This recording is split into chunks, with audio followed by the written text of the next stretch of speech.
Patina भगीना ये नंदा भवानी शोण भादो को मैना सोरा से की बारी लगी गए नी बाटा यो भगत जा।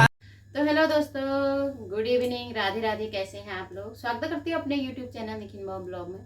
तो आज देख सकते हैं मैं अपने पूरे अपने कुमाऊं लुक में तैयार हुई हूँ। और मैं किस लिए तैयार हुई हूँ ना, तो बताऊंगी आपको आगे। बने रहिए आप मेरे साथ में, ठीक है। और आजकल जो है ना, हमारे पहाड़ में नंदा देवी का मेला लगा हुआ है, बहुत जबरदस्त। आज पूजा हो गई है क्योंकि आज नंदाष्टमी है और नंदाष्टमी को वहाँ पे पूजा हो जाती है। और जैसे यहाँ पे शहरों में गणेश चतुर्थी चली हुई है, गणेश उत्सव चला हुआ है, यहाँ आके हम लोगों ने देखा कि गणेश चतुर्थी मनाई जाती है। वैसे गणेश जी को हमारे यहाँ भी बहुत मानते हैं। सबसे छोटा पूजा पाठ हो, उसमें भी मतलब गणेश हो या शादी हो। और यहाँ पर जैसे जितनी धूमधाम से गणेश चतुर्थी मनाई जाती है ना, उतने ही धूमधाम से उत्तराखंड में नंदा भगवती की पूजा पाठ करी जाती है इन दिनों में। और जिस दिन से गणेश चतुर्थी मनाई जाती है उसी दिन से हमारे यहाँ भी पंचमी से और नंदा देवी का मेला लगता है पूरे कुमाऊं में। अभी आपको मतलब इन 2-3 दिनों में इतना भव्य मेला वहाँ को देखने को मिलता है और बहुत ज़बरदस्त मेला होता है, बहुत ही मनमोहक होता है। लोग जोड़ा चाचरी ये सब करते हैं, पूजा पाठ करते हैं और बहुत दूर दूर से श्रद्धालु आते हैं, मेला देखने के लिए आते हैं, अपना एंजॉय करते हैं। तो मेरे मायके में भी अभी नंदा देवी का मेला लगा हुआ था और जो कि आज नंदाष्टमी है, पूजा पाठ हो गया है। तो जो नंदा देवी होती है ना, उसको आज सजाया जाता है, खूब लत्ते गहने उनको पहनाए जाते हैं। इस तरह से पिछौड़ा भी डाला जाता है उनको और इस तरह से नथ शिशफूल और पूरे जेवरों से लाद के उनको आज विदा करा जाता है नंदा माई को। और नंदा माई को विदा करके एक जगह पे मतलब मंदिर सा बनाया रहता है, बहुत स्वच्छ साफ जगह पे उनको विदा करा जाता है। उस टाइम पे बहुत ही मनमोहक दृश्य होता है, बहुत बुरा भी लगता है कि नंदा देवी जा रही हैं। फिर ये उम्मीद भी होती है कि उनको अगली बार भी आना है, इस तरह से। तो बहुत ही सुंदर मेला लगता है। कुछ वीडियो क्लिप मेरे पास आए हैं, मैं आपको वीडियो में डालूंगी, तो आप बने रहें मेरे साथ। तो दोस्तों, गढ़वाल में भी लगता होगा, लेकिन हम बिलोंग करते हैं कुमाऊं मंडल से, उत्तराखंड के। और गढ़वाल में भी नंदा माई का मेला लगता है, ये मैंने सुना है। लेकिन कुमाऊं में नंदा माई का मेला बहुत जबरदस्त होता है, बहुत ही मनमोहक होता है। नैनीताल से शुरू हो जाता है, अल्मोड़ा, बागेश्वर और कपकोट, बहुत सारे, और यहाँ रीमा साइड भी बहुत अच्छे से मतलब नंदा माई का मेला मनाया जाता है और बहुत दूर दूर से श्रद्धालु जाते हैं और बहुत ही अच्छा कार्यक्रम वहाँ पे रखा जाता है। अब तो मतलब बहुत ज़्यादा प्रचलन हो गया है। पहले ये था कि मतलब जैसे कार्यक्रम नहीं होते थे, गायक नहीं आ पाते थे, इतनी सुविधाएं नहीं थी। अब तो सोशल मीडिया की नेटवर्किंग से और वहाँ पे जो है बहुत चेंजेस हो गए हैं। और इस बार तो मैंने देखा कि अपने गांव में, अपने मायके में गायक कलाकार भी आए हुए हैं और छोटे छोटे स्कूली बच्चों के द्वारा कार्यक्रम प्रस्तुत किए जा रहे हैं। तो बहुत अच्छी बात है। और कलश यात्रा जो कि मतलब सारे गांव की लेडीजें कलश यात्रा के लिए तैयार होती हैं पूरा अपने उत्तराखंड के परिधान में। और फिर उसके बाद कलश यात्रा में जाती हैं, बड़ा बड़ा कलश अपना सर में रख के कलश यात्रा में शामिल होती हैं। और उसके बाद 5वें दिन मंदिर में पाठ होते हैं और बहुत ही अच्छा वहाँ पर कार्यक्रम होता है। सबसे बड़ी बात होती है ना कि हमारे उत्तराखंड में जब नंदा माई का मेला लगता है या कोई भी बड़ी पूजा पाठ होती है जो पूरे गाँव की होती है, बशर्ते मतलब वो लोग ना आपस में बात नहीं कर रहे होते हैं। जैसे होता है कहीं पर भी होता है, जैसे उत्तराखंड में होता है, यहाँ पर भी होता है, जैसे भाई भाई में लड़ाई झगड़ा तो चला रहता है। लेकिन हमारे वहाँ मैंने ये देखा कि गांव में कितने भी मतलब अलग अलग वो बनाए गए हों, गुट बनाए गए हों, या मतलब अलग अलग वो लोग रह रहे हों या शहरों में रह रहे हों, जब नंदा माई का मेला लगने वाला होता है या हमारे यहाँ होता है कि नौलिंग बजार देवता है, बासुकीनाग देवता है, ये पूरे गांव के देवता होते हैं। तो उस टाइम क्या होता है ना कि सब लोग इकट्ठा हो जाते हैं और ये देखा जाता है कि पूरे गांव के लोग, आपको छोटे से लेके बड़े तक, जो कि मतलब अमीर से लेके गरीब तक, इस मेले में शामिल होते हैं। सबसे पहले नंदा माई का जो मेला होता है उसके लिए मीटिंग बिठाई जाती है पूरे गाँव की। और उसमें जो है गेहूं इकट्ठा करे जाते हैं, पैसे इकट्ठा करे जाते हैं और मीटिंग बिठाई जाती है कि किस तरह से पूजा पाठ होगी, किस तरह से हमें पूजा पाठ करनी है। तो उसके लिए एक दिन मीटिंग बिठाई जाती है। फिर एक दिन जो होता है ना, पूरे गांव के लोग गेहूं इकट्ठा करेंगे अपने अपने घर से।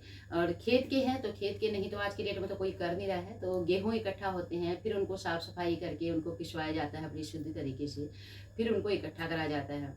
फिर जब पूजा होती है लास्ट दिन, जैसे नंदाष्टमी के दिन, तो हमारे यहाँ बोलते हैं कि ये मेरे को ध्यान नहीं है कि कितने किलो की एक पूरी बनती है, और कम से कम 2-3 किलो की लगभग तो बनती है, शायद उससे भी बड़ी बनती है। इतनी मोटी पूरी बनती है एक पूरी।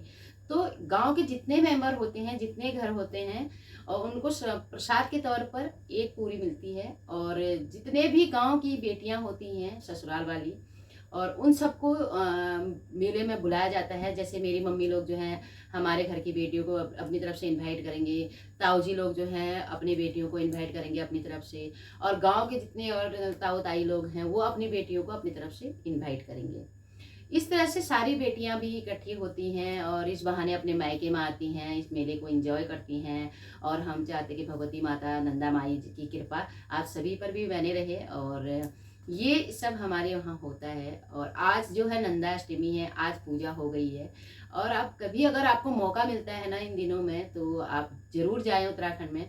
और हमें भी आज बहुत ज़्यादा अच्छा लग रहा है, और कि हम अपने उत्तराखंड के बारे में इतना नॉलेज आप लोगों को दे पा रहे हैं। और हमें ना बहुत ज़्यादा याद आती है गाइस, क्या कर सकते हैं, कुछ जिम्मेदारियाँ ऐसी होती हैं कि हम लोग जा नहीं पाते हैं मेले में। बच्चों के पेपर चल रहे थे, और दूसरी बात की इतनी दूरी पे हम लोग हैं, नोएडा जैसे शहर में रहते हैं, और बहुत दूरी है, बहुत कुछ सोचना पड़ता है। और बाकी जो है कई लोग तो जाते हैं अपना, जिनके बच्चे बड़े हो गए हैं, जॉब करने लगे हैं, या मतलब हमारे भाई लोग हैं, वो तो पहुंचते हैं मेले में। तो इस तरह से हमारे यहाँ पे बहुत अच्छी तरह से मतलब ये कार्यक्रम होते हैं। गांव की एकता देखने को मिलती है, और वहाँ का जो कल्चर है वो देखने को आपको मिलता है। जोड़ा चाचरी जो पहले, जैसे आज की डेट में तो सोशल मीडिया आ गया है, मोबाइल आ गए हैं, लोग मोबाइलों पे बिजी रहते हैं। पहले जैसे मनोरंजन के साधन वहाँ पे कुछ भी नहीं थे। और वो लोग क्या करते थे ना, जब भी मेला होता था मेले का इंतजार करती थी हमारी माएँ, हमारे पापा, जो भी लोग हैं बुजुर्ग लोग। तो वो मेले में क्या करते थे ना, एक हुड़का होता है जिसे हमारे ढोलक, आज के डेट में ढोलक आ गए, तो उस टाइम हुड़का, उसको बजा के वो लोग रात भर चाचरी गाते थे। एक साइड आदमी लोग, एक साइड औरतें लोग। उसमें जो है चलने का भी एक विधान होता है। चाचरी में चलना हम जैसे लोगों को नहीं आता है, उसमें एक बहुत बड़ा हुनर है। उसमें भी बहुत धीरे धीरे चलना होता है, पैर से पैर मिला के चलना होता है, और आवाज़ से आवाज़ मिला के चलनी होती है। और एक ही लय में वो लोग गा रहे होते हैं। पता नहीं वो लोग कहाँ से इतना हुनर लाते थे। आज की डेट में प्रैक्टिस होती है, डांस की भी प्रैक्टिस होती है, गाने की भी प्रैक्टिस होती है। लेकिन उस टाइम पे, हमारे टाइम पे ना, हमारे टाइम पे नहीं, हमारे मम्मी लोगों के टाइम पे, हमारी दादी लोगों के टाइम पे ऐसा कोई साधन नहीं था। वो लोग पहले से कोई प्रैक्टिस नहीं करते थे। बस 6 महीने साल भर में मेले का इंतजार होता था, वहाँ पे वो लोग गाते थे। आज भी जब गाते हैं ना, आप चाचरी भी मैं वीडियो में डालूंगी, देखने को मिलेगा कि कैसे वो एक लय में गाते हैं। किस तरह से जो ये हुड़का बजाता है, इसने कहीं से भी ये हुनर नहीं सीखा, इसने खुद से ये चीज़ सीखा कि आवाज़ के साथ इसकी ताल कैसे मिलाई जाए। ठीक है, तो ये हुनर वहाँ के उत्तराखंड के लोगों पटिना भगीना हे नंदा भवानी, शोण भादो को मैना सोरा से की बारी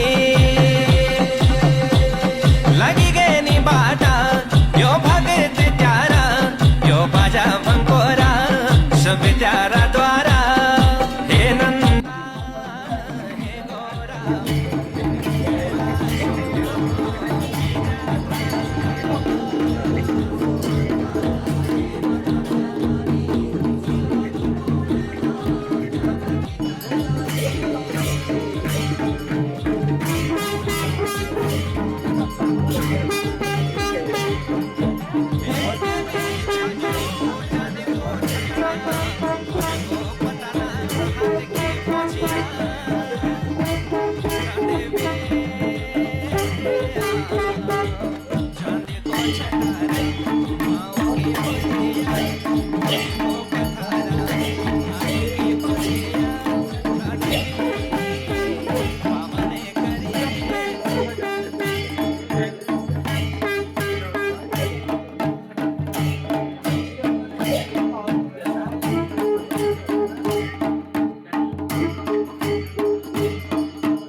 तो